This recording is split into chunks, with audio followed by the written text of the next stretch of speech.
zizaala obusajja obulwanyisa obulwadde mu mubiri. Kati buli omubaamu obulwadde mu mubiri, lymph nodes zino zizaala obusajja obwo obukola ki obulwanyisa obulwadde.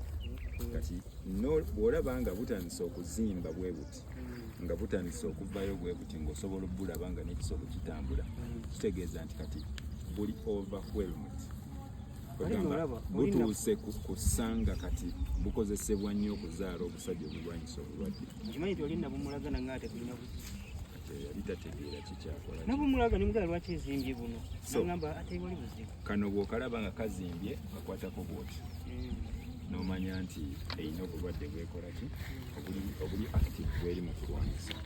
Kano ne kano akawano olwo nakali side eri kemadde enkutte nakano akawano nawo kalabi kano okiraba bwe kiri ekinene, so kikulaga nti ebisolo bino yes anti bubeera ku side eno neeno neeno neeno.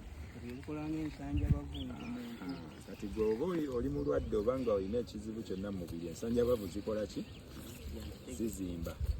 Kati bwe bukola ng'ensanjabavu zaabwe. So kitegeeza nti ako kalinamu obulwadde bwe kalwanyisa, waliwo n'endala z'engabi ezikola ki?